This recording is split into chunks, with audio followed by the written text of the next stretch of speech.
and to the whole CPAWS team. I am also a big, like, I feel like I've reached out to Tara and so many good folks at CPAWS Northern Alberta over the years to interview them about the important work that they're doing. So I really love, the opportunities to collaborate with a conservation organization that I admire so much, and conservationists who I admire so much. So thank you so much for inviting me and for profiling Black Bear, which, yeah, just came out in, I say Black Bear was published right around the time that Black Bear cubs were born in the den. So I really loved the timing of those things. And I wanted to share some, as much as I'm like, oh, you can't see my face right now, but I really wanted to share some photos with you from the fire tower in Northern Alberta where I worked, and in part where the story was inspired, and then most importantly to show you some of the images of the bears who I began to observe as individuals over the years. So I'll get into it. So I grew up with bears. I think like a guiding question for me, I think, in my really in being human and being a journalist and being someone who really appreciates nature, a question that has always guided me is, where does my relationship with wildlife begin? And I encourage you to ask yourself that question as well. We sometimes don't tend to think about wildlife species as a relationship. We don't think we sort of, I don't know if you're like me, but I grew up sort of almost taking them for granted, thinking, yes, they were there and sometimes we would see them, but I wouldn't have called it a relationship. And I think as I've gotten older in my writing and just in my experiences on the land, I've thought the word relationship is really it's called me. So I did grow up very close to wildlife, though. My dad was a wildlife biologist in Northern Alberta in the town of Peace River. And as I write about in Black Bear, one of my first bear encounters was when I was 5, and there was a black bear mother that had denned under a brush pile in a farmer's field, as they sometimes do. And as that brush pile was getting moved by heavy duty equipment, unfortunately, the mother was crushed in the den. They did find a surviving cub, and the cub was brought into the Peace River office, the Peace River Fish and Wildlife office. And this was in 1989. I'm pretty sure biologists wouldn't do this today, but during that time, my dad actually brought the cub home in our basement for a night, and before it was sent to the Calgary Zoo, actually. And so that was my first encounter with black bears. And I did grow up very close to wildlife in a way, but as I mentioned, I feel like through teenagehood and adulthood, I sort of took that relationship for granted. I also grew up in the 90s, which was a boom time for oil and gas in Northern Alberta. And a lot of and so a part of my story is also the story of fragmentation of the landscape, which is something that, of course, CPAWS deals with quite a bit in their conservation and advocacy work. And so not only do we you grow up in a town with bears, but you're also growing up in a town with a lot of fragmentation unfolding and happening on the landscape, which inevitably does impact wildlife and impacts in turn people. So those are some of the themes that I guess I grew up with. And thinking about, yeah, I mean, like, actually a really common place to see black bears in Northern Alberta is around oil and gas well sites or pipelines or cut lines. This is often wherever you have disturbance, you also have the growth of green up and Yeah, oh, sorry. sorry. No worries. Sorry, I thought someone was like, "Oh, the presentation's not working." But I would say through adulthood, I also grew up with fear of bears. Um, and that's, I think, in part just because of the stories that are most often told about bears. If you do a media analysis, you see how often the word bear attack shows up in the media. These are really the stories that people are being fed about bears in mass. And I would say even there's this sort of part of us as people that like bear attack stories. There's certainly I remembered reading somewhere like that, the number one read story on Outside magazine was a story about a bear attack. They do get a lot of clicks. I grew up with the movie Jaws, with this idea of, the wild being this other that could harm us, could hurt us.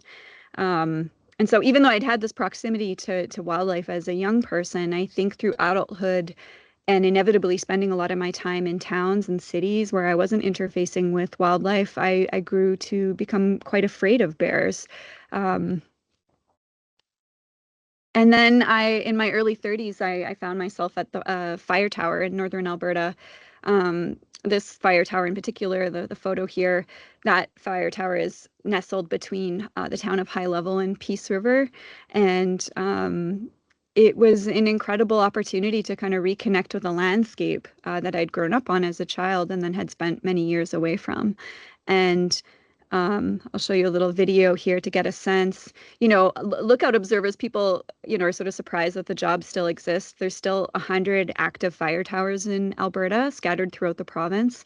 And the name of the game is really to be, early eyes on smoke or potential wildfires. But inevitably, because you spend so much time up in the fire tower, you're also spending a lot of time observing the wildlife around your fire tower, and not just the wildlife but the vegetation. You really become cued into these seasonal processes of green up and the forest changing, and then how that in turn impacts the wildlife species you see.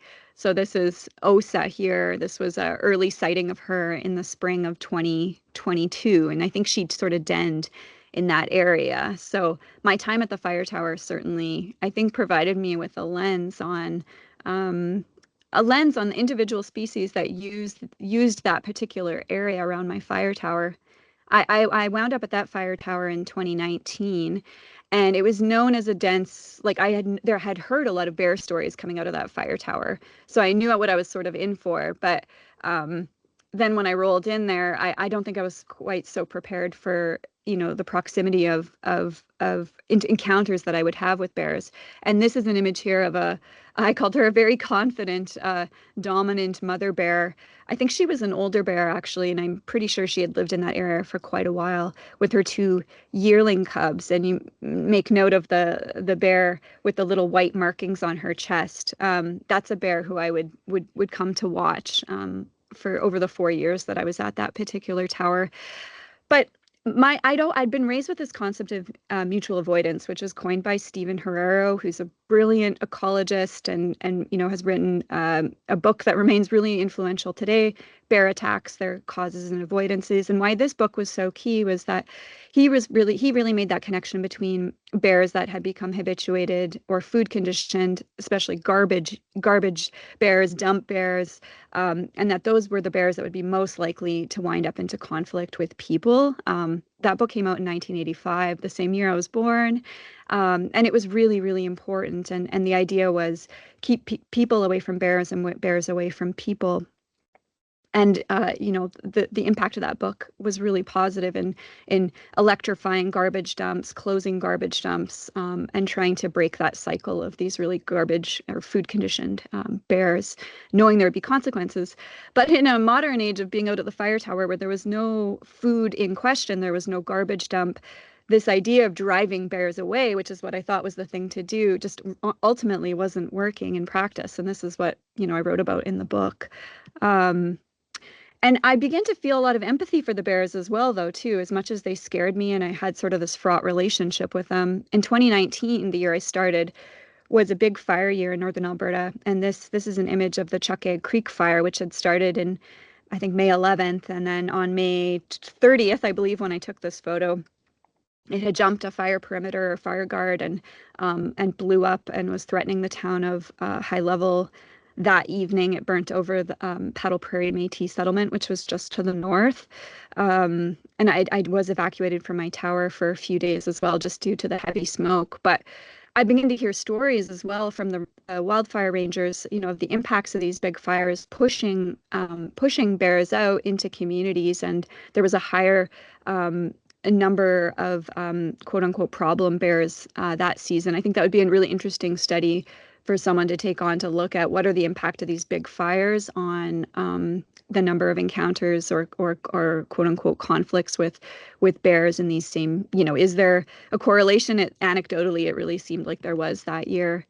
And so when I went back to the fire tower, I was thinking, I can't just keep driving this mother bear off. If it came to it, there's a chance she could have been put down, and I really didn't want that. So I had to find a better way. And so over the 4 years that I was there, I began to change my approach, thinking about bears instead of this general fear of bears, of being able to actually study them and think about their behaviors. What were they telling me? Who were they? And I'm not really encouraging people to, necessarily anthropomorphize, which I know can be kind of looked down upon in scientific communities.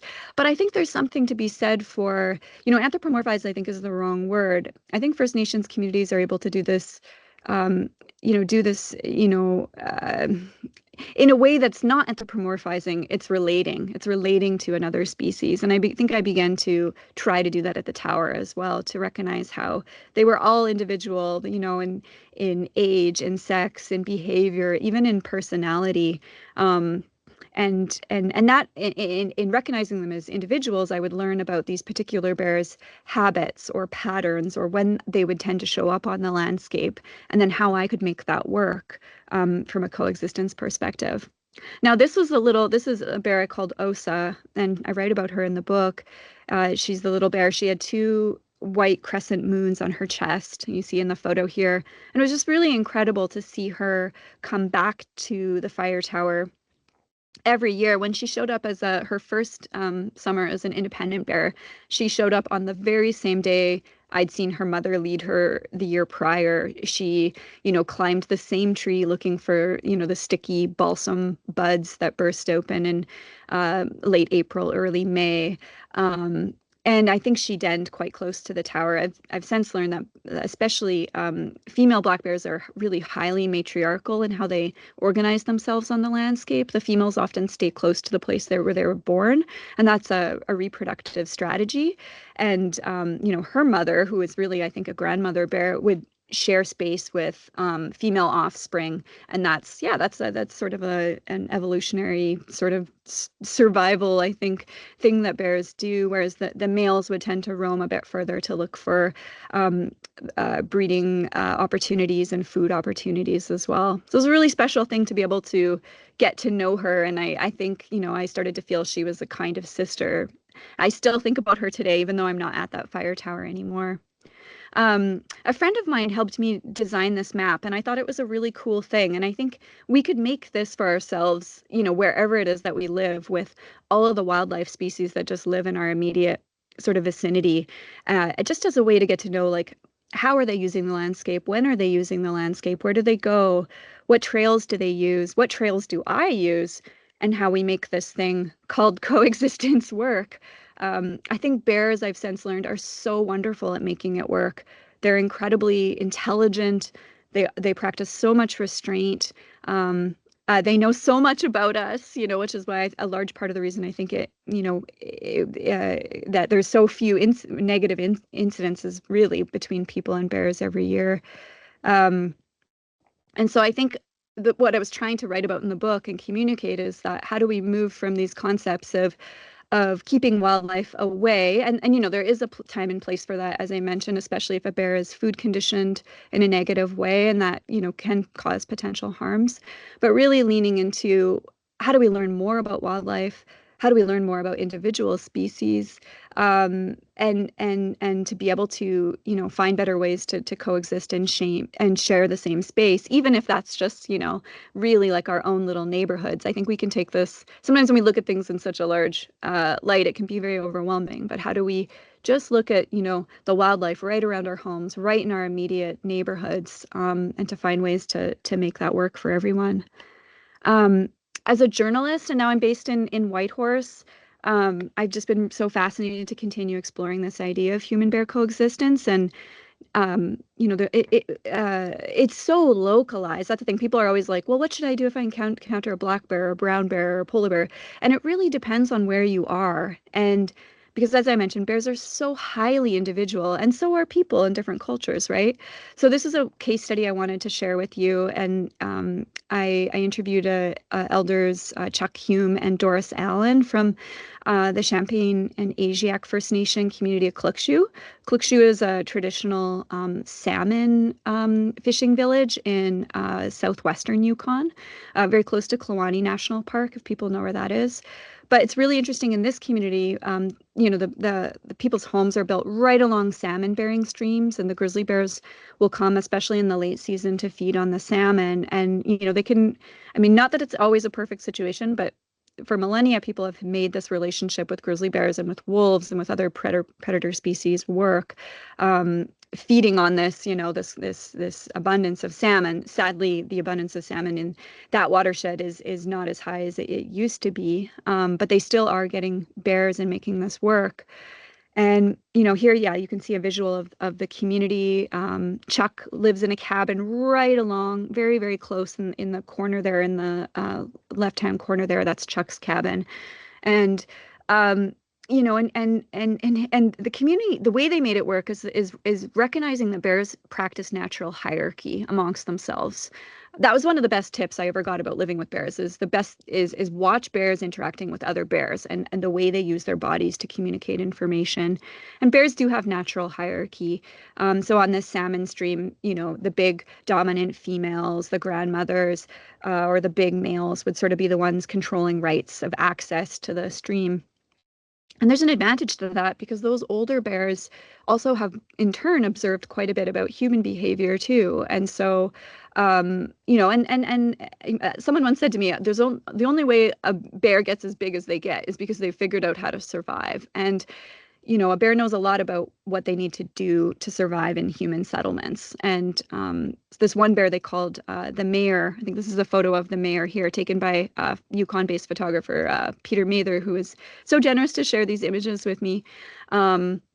But, recognizing that bears like the mayor actually in turn keep those quote unquote troublemaker bears, like the younger bears that will be sort of more likely to try and test a boundary or cross a boundary, and cause problems in a community. So these big bears sometimes will keep the younger bears out. So keeping the big bears there has a real advantage for people too. And then not only that, of course, because these bears are dragging salmon up onto to the shore and transferring nutrients from an aquatic setting or marine setting into terrestrial ones. So, they really are sort of ecosystem engineers in this sense. And the last slide I wanted to share with you is a drawing from my 8-year-old, soon to be 9-year-old niece, Brielle. And she just did this on her own. I found it in February when I was back in Edmonton visiting family. And I was like, I just loved this. I was like, oh, can I have your permission to include this in a presentation? Because I thought, this is so beautiful. And I said to her, how did you know how to, all these facts about bears? And she was like, well, duh, because you're my auntie. And I was like, oh, that's so cool. Like kids are sponges and they pick up on these things. And I'm really trying to teach her a different story, one that isn't about fear, but about respect and about, learning all these like interesting things about what bears do and how they use the landscape. So anyways, I will put my face back on, um, and we can get into the questions, but thank you so much for listening to my ramble. Oh my gosh, I could listen to your ramble all day, especially if it includes that many critter photos and videos. So thank you so much for sharing that behind the scenes kind of look at that, at your experience at the fire towers and the bears that feature so heavily in the book. I don't know if other folks have read it, but there are some really great photos included. And just like sneaks. So I was excited to see some of the main characters. So thank you for sharing that, Trina. Yeah, my pleasure. Okay, I have prepared a couple questions that I had coming from reading the book, but again, I would encourage others on the call. I know we have people from all across the province and some even outside of the province joining today. So please use that Q&A function. If you can't find the Q&A function, you can also raise your hand or just put it in the chat. But in the meantime, I'll start with one of the questions that I had prepared for you, Trina. So this and your other books that you've written all seem to involve you like kind of looking back over your time in a specific wild space, and just a reflection, like as both Blackberry and Lookout are a reflection of your time spent out in the Peace River landscape. So much has changed across the Boreal and across those landscapes, even throughout the time of the writing and release of your books. This is something that CPAWS has monitored and analyzed in our spatial and conservation work. But can you talk a little bit about what it feels like to intertwine that dramatic change across in the landscape in your storytelling, and what takeaways you want your readers to have about our relationships to the land and how their relationships are also dramatically changing with habitat destruction and fragmentation? Yeah, that's a beautiful and complex question that gets my brain thinking. So thank you, Tara. I yeah, it's even as I was writing the book too, I was witnessing these massive changes, whether it was from wildfire, which yes is a natural part of boreal ecology, and I think wildlife is in many respects very, intuitive with wildfire and how to avoid it. Not it, I think much harder for smaller mammal species, um, or young. And certainly these big fires that we're seeing on the landscape are having impacts which are not fully understood. Um, I would say the human caused, well, and you could argue too that some of these very big fires are definitely human caused and driven by the effects of climate change. Um, I really struggled. There was one year, and I wrote about it in the book of I knew there had been logging around the fire tower. I lived in a in part why the bears were around my towers because there was, and I didn't realize this at first, but it was a mature forest. So the forest to my south was mature, um, spruce, and that provided the perfect trees, these babysitting trees for mama black bears to, the first thing that cubs learn when they come out of the den, black bears, is how to climb because that's their sort of survival strategy. So that's in part why I think that the habitat was so ideal around that one tower for this like abundance of black bears. And I'd caught wind that winter through a biologist friend that they were going to log around the tower, and my heart just like sank because I was thinking about these mother bears and I was like, oh, are they going to be targeting those areas where they denned? And I didn't know exactly where they denned, but I had roughly an idea. I knew it was like fairly close. So it was sad that spring, flying over the helicopter, and I asked the pilot to go circle around the cut block, I really felt afraid. I really felt, honestly, maybe it sounds silly, but I really felt like, there's so many ways I could be accused of being so sentimental in Black Bear, but I really felt like I would be witnessing, the destruction of a family member's home. Like it was, and I was like, did these bears survive? Also thinking about the incident or the encounter I had as a girl with the orphan black bear cub who lost her mother, his mother.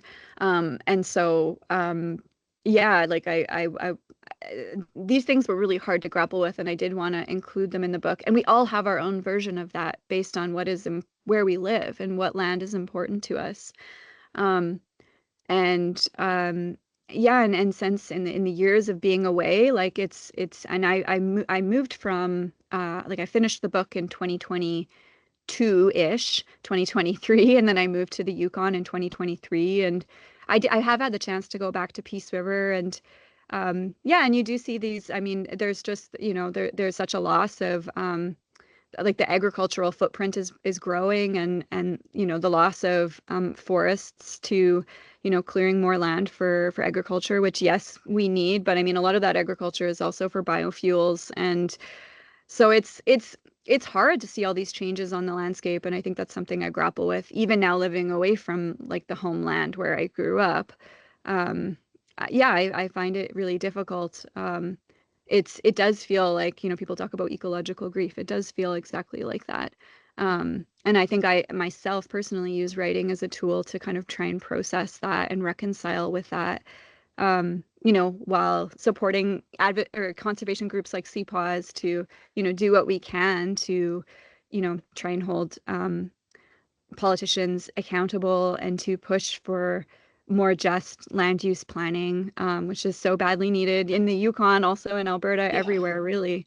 I think this is part of the problem is we're making all of these sort of cuts on the landscape or impacts all at once, which is really creating a lot of issues for many wildlife species and for people, in turn for people too. So yeah, that's a really big question that I grapple with a lot. But I do feel, Sorry. when I go, no, it's okay. But when I do go back to Peace River, I do feel, and you see some of these changes, it's really hard to, it's hard to reconcile. Yeah. Yeah, um I know that your book just felt like a reflection on a lot of types of grief. Um, for me, I think it helped me process some of that ecological grief that I experience because I think you're correct. Like, we do all have these attachments to pieces of land, and when we see them change, or we recognize that they could be harming um, wildlife or just spaces that we have these personal connections with. Um, so, thank you for your writing and processing your ecological grief, helping me process some of mine. And I did. I immediately bought copies of your book for friends of mine who had also experienced the loss of their siblings due to mental health challenges. And they Mhm. expressed to me that it also helped them work through some of that grief, and it had articulated it in a way that they had not explored themselves. So I just, yeah, I think the theme of grief throughout the book was was really cathartic for myself and for others. Um, but I think yeah, the writing and the care that you'd put into that reflection really drawed attention to both the human and environmental toll of the resource extraction industry. And I think it did it in a way that really carefully recognized the prosperity that it's brought, but also those human, those emotional, and those environmental costs that came with it. And I feel like we're living in a time, in a province, in a world where we're all continually being asked to like pick a side on Mhm. how, like, what side do we want? But your storytelling really helps people find an understanding. Can you expand a little bit on how, like, breaking those really big issues into personal anecdotes and individual experiences can be a tool for positive change? And can you talk a little bit about how, um, or any reflections you have on how this type of storytelling has impacted the way those things are talked about, like in public discourse and in the media? Mhm. Yeah. Thank you, Tara. Um it's interesting because like when I set out to start writing this book, I wasn't really thinking about human dimensions so much, which was is sort of silly because now that I know so much about wildlife coexistence, like the human dimension is absolutely critical to that topic. But I initially just wanted to write about black bears because that's what I was sort of, I was interfacing so closely with them and I had some really wonderful bear stories to tell. And then in the process of working on this book and actually describing some of those environmental um, impacts, whether from wildfire or from logging that I was seeing directly in that little bear habitat around my fire tower. Um, and then my family lost my brother to suicide, and my brother had worked in the oil and gas industry his entire life, as many young men who grow up in northern Alberta or all parts of Alberta, work in those industries, and women too, obviously. Um, and you know I hadn't intended to write about my brother, but in the process of healing from that enormous loss, um, I did find, I think, some comfort and catharsis in asking myself, who really was he? And as I write about in the book, my brother and I had very, very different, divergent politics growing up, though we'd been raised by the same, biologist father, and my parents were certainly liberal centrist or even, left of center in their politics and sort of the values that my family was raised with. And um, my brother, yeah, but he worked in the oil and gas industry. He, really, I would say his politics shifted through early adulthood and through adulthood. And we had a bit of a fraught relationship and a period of estrangement in our lives. And when I moved back to the fire tower, my brother had also moved back to Peace River to work with one of the oil and gas companies. And so, um, I think in the process of grieving the loss of my brother, I much as I'd done with the bears, I asked myself, like, who was my brother really? Like, was he an oil worker? Was he, someone that would have voted conservative? He was certainly pro oil and gas. but I mean, we can get really held up on these sort of positions, and just as we do about stereotypes of bears. And so I think, I tried to look at my brother through the same lens that I looked at the bears, and to say, okay, how is he an individual? How are his views nuanced? Where was our common ground? Um, and that was very healing for me to come to sort of, I'm not sure, to be honest, if that was something I was really cognizant of before his death. But we were reconciling, we were finding ways to reconcile. But as a writer, I really appreciated the opportunity to go back and I think see that more clearly. And it's true that, the personal is very political. By like sharing these very personal stories, so many of us can relate, if we've grown, especially if we've grown up in a place like Alberta, where there can be such fraught politics and this sort of, especially right now, this real sense of division. And it wasn't my intention necessarily to make this a very political book, but I can see how it is in ways, because it's like, you know, and I think there are like studies on this. I quoted some of them in the book. Like, wildlife really suffers when we have these intense political divisions. Um, how do we find common ground? How do we work together? And I think this is where land use planning, though it's like sort of a boring word, but it's a really important thing of like, how do we bring people together in genuine ways to be able to look at the ways we're using the land, and find ways to compromise, and that's a very, very challenging thing, especially in Alberta right now. Um, so I feel like I've gravitated away from the original question, but hopefully that covers some of it. The intent of the original question was, how is storytelling and breaking big issues into personal anecdotes and individual experiences a tool for positive change? But I think did you have anything you wanted to add on that? No, that's such a good question. It's like I just think, yeah, like the personal can be so political, and we're so overwhelmed by headlines right now and by the inundation of bad content on social media. Some good stuff on there too. I'm not like all hating on it, but we do feel so inundated right now. And so I think being able to offer something personal as a storyteller in whatever it is we're doing, whether we're journalists or we work for conservation organizations, making things a personal story is something that others can relate to and grab onto. So I think it's a really an effective way to be able to communicate information and to help, share different ideas. So I don't think that's something I set out to do personally. And in fact, originally I wanted this to be a book where I would go to other communities and interview them about what it meant to live with bears. But then the pandemic happened. So I was like, oh, I can only stay at my fire tower. And I guess this is the story. But I am, in a weird way, I'm not grateful for the pandemic, but I'm grateful I made that choice creatively, because I think, such a simple thing, writing about your relationship with one bear, can be such a powerful thing. And similarly with like focusing on the relationship with my brother. So, yeah. Amazing. Mhm.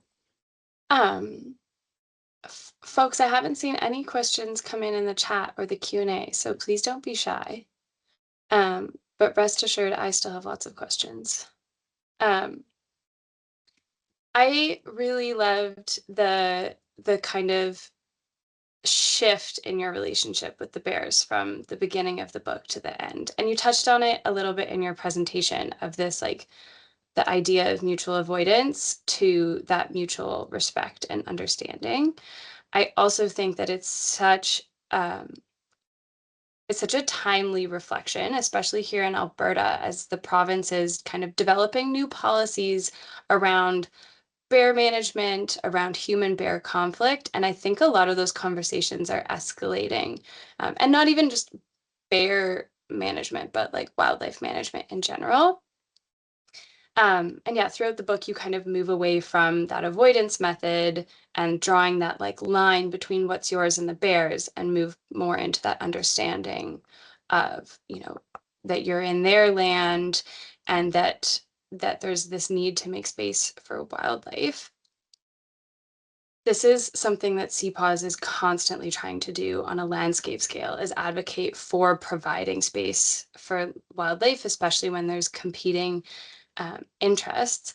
And so this is another really large question for you that's maybe not entirely related to the book, but I would love to hear your thoughts on how we shift personal and human perspective more towards that goal of mutual respect on a landscape scale, and how do we achieve that both as individuals and as a collective through the land use planning process or other processes.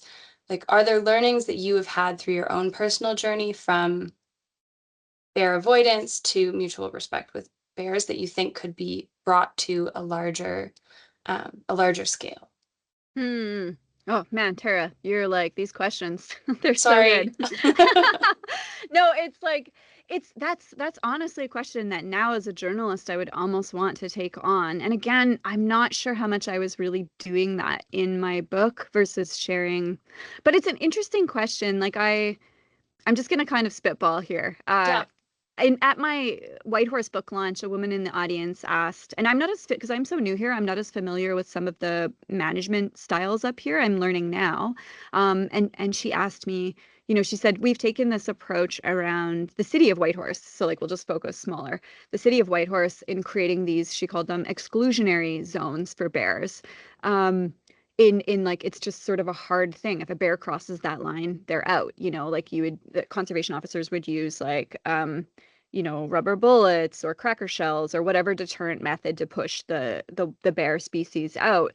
And I thought that was, and she said, like, can you comment on that? And I didn't know much about Whitehorse's policies at the time, but now the way I would answer that question, because I've thought much more about it, is that I think what I've learned with the species like bears, it's really hard to take those sort of fixed line approaches because human bear coexistence is so reflexive and dynamic.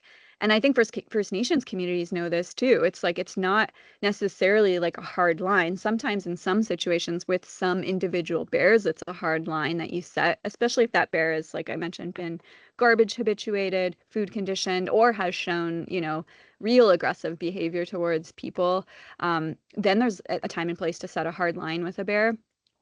But even in the book I write about, I was like taking that hardline mentality around my fire tower. I was like, okay, if they step into the clearing from where I have, mowed, because there's a fire break around most fire towers, or all fire towers, I think, I would scare the bear away.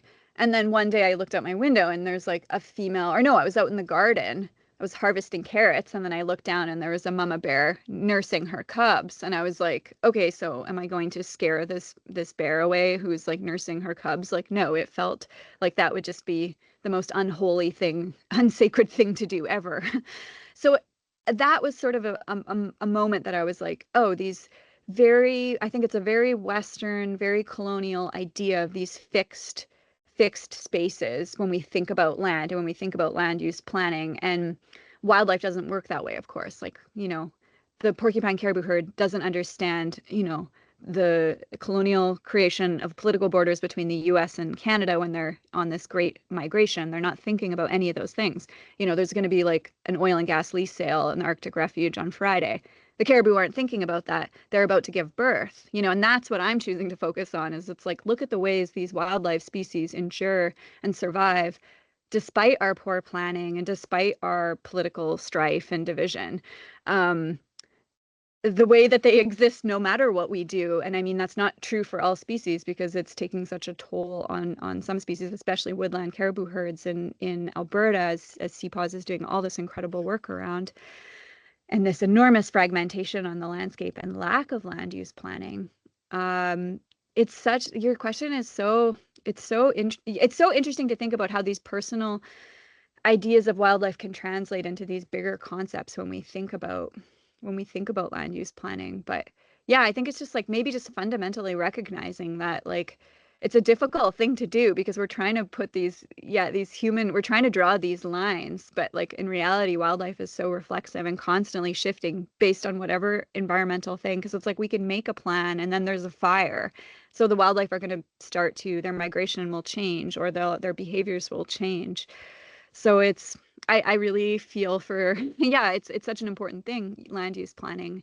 And ultimately, wildlife are so reflexive and dynamic. I feel like I'm just rambling, but it's a very good question. And so curious to hear from anyone else who would want to speak to it. But I think in a conversation we need to have going forward for sure.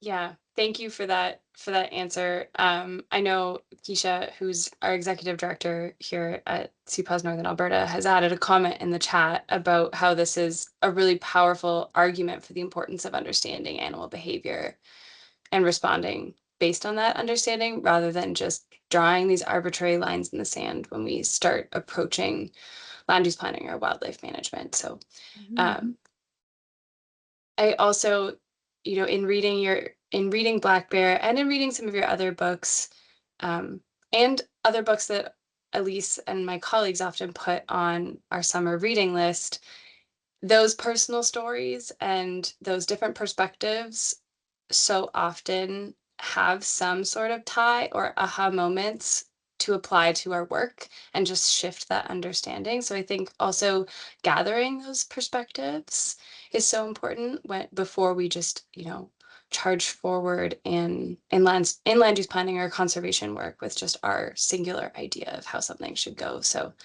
um, it can really expand a lot of our understanding and our understanding of what is possible as well. So um, folks, we've only got about 15 minutes left, and I'm happy to keep asking my questions because I'm having a really delightful time. But if other people, I do want to provide an opportunity. So if anybody wants to ask a question, please, yeah, raise your hand. We can invite you to unmute, or put it in the Q&A section or chat. I don't want to hog all of Trina's valuable time, though I'm more than happy to. So maybe I'll just give it 1 second for folks to put in a question before I dive into my next one, if that's okay.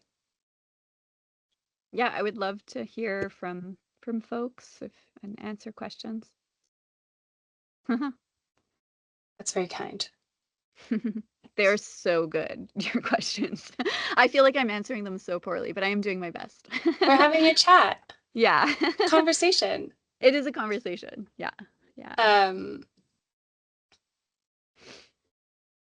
I think I'm a lot like I don't want to put this onto other people, but I know that I'm just really enjoying listening in on the conversation. So maybe that's why people are a little shy. But yeah, the questions are great. The conversation is really lovely. Excellent. Well, I will move forward, but still just making sure everyone knows that it's an open invitation. So I think this one gets a little bit, I know a little bit I guess personal. It's not that personal. But I think, conversations that we've had in our office often kind of touch on the themes of like imposter syndrome or being a woman working in sometimes a male dominated conservation space. I think you touched on this a little bit in your book, in that you reach out to a whole bunch of like bear legends to include their work.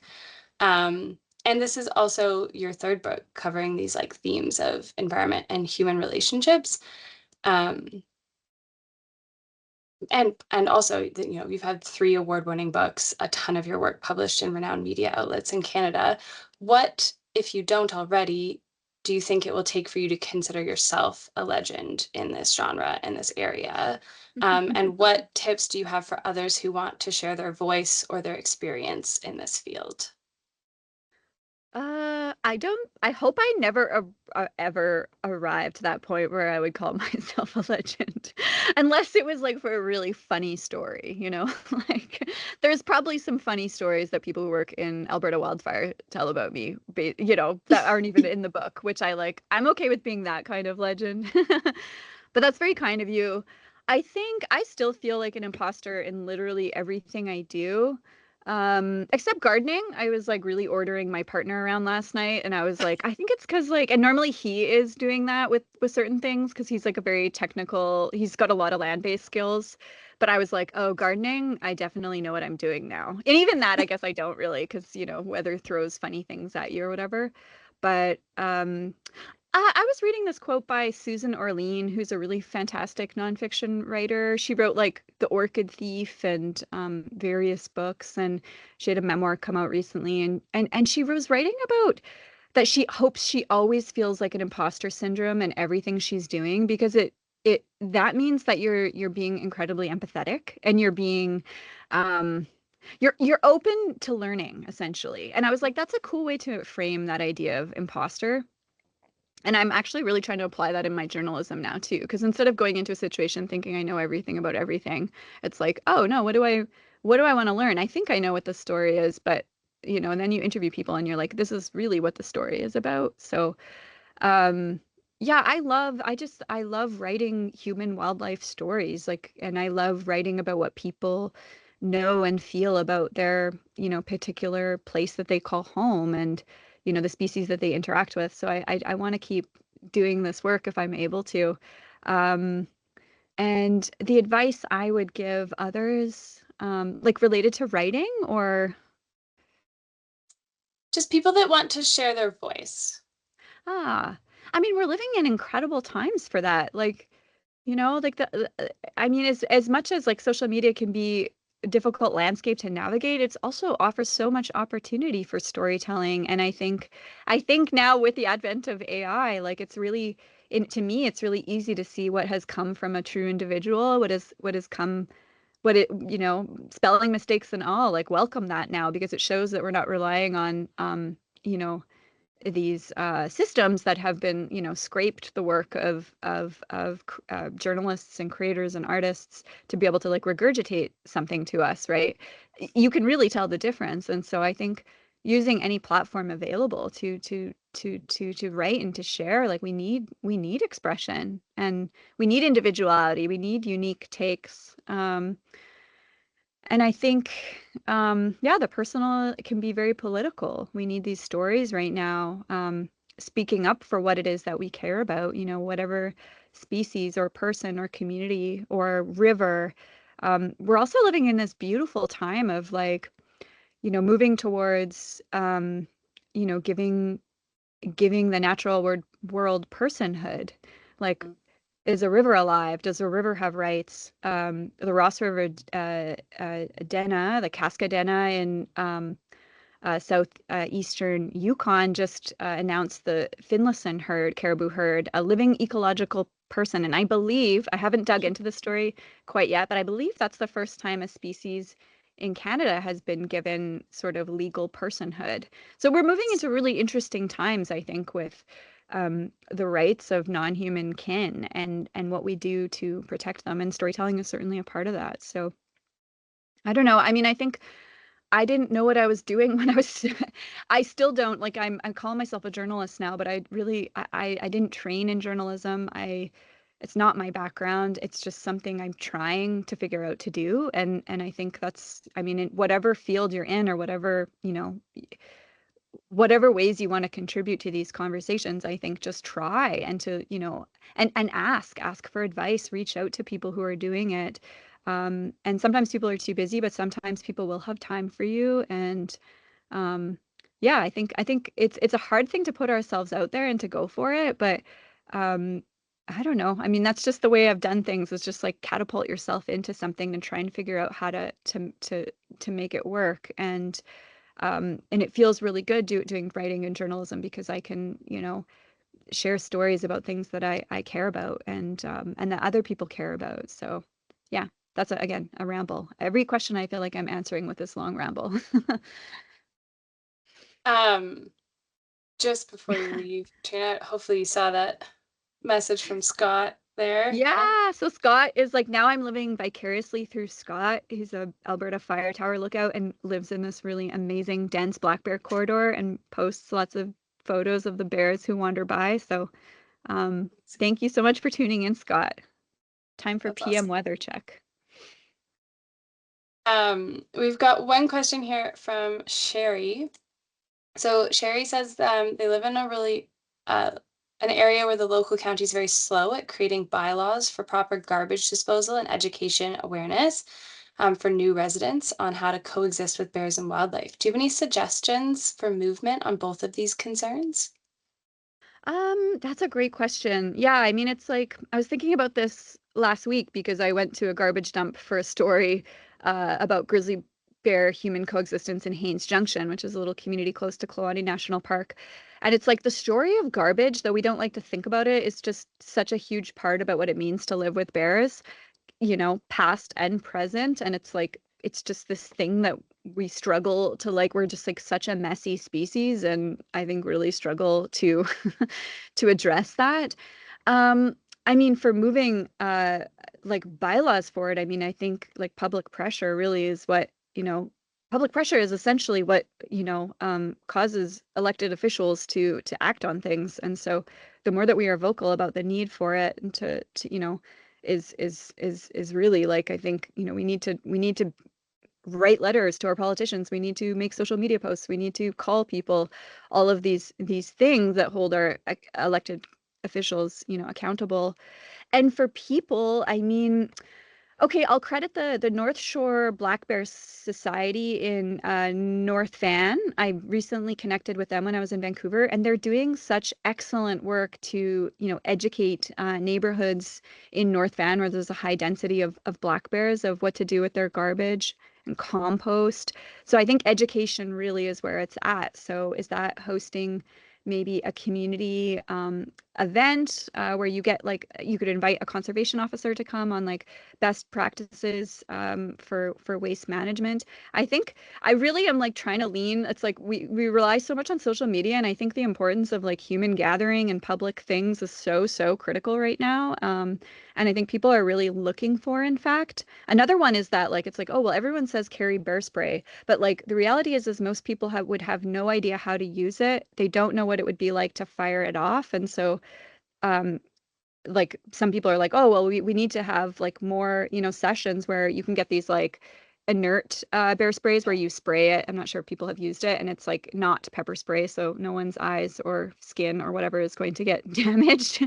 But you can experience what that's like and to realize like how when you hit the trigger, like, there's not a whole lot in that can. So what is that experience like? So I think like pushing for more community events to increase like education and awareness, like for people like that have been living in bear country for so long, we take these things for granted. But I think yeah, like education, and there are great organizations out there. I'm not sure in Alberta, but Alberta does have amazing, as tough as some of the stuff is happening politically right now, it does have this amazing history of like creating the Bear Smart program, a lot of bear living with bear awareness and education programs. So I'd really push for more in-person events to try and educate people.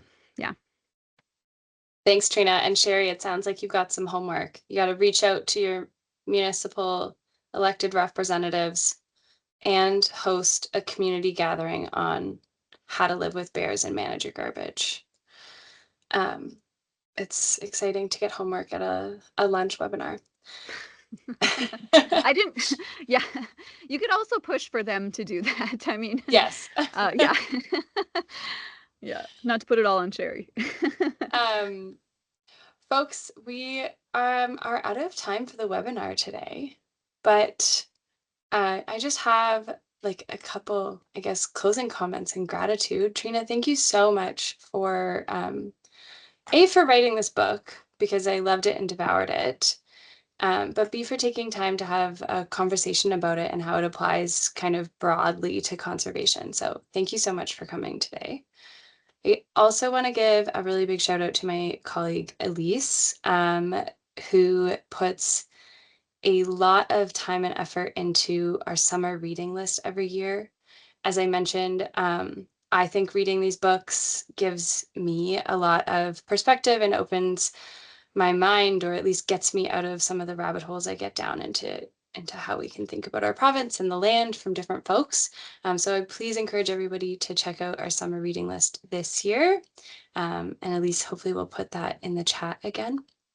And then I just want to thank everybody for coming. I know it's a lot to take time out of the middle of your day, but it's always so enjoyable to get an opportunity to to think about kind of these broader ecological challenges in a really personal way. So thanks for Trina for enabling that. And did you want to say any final words at all?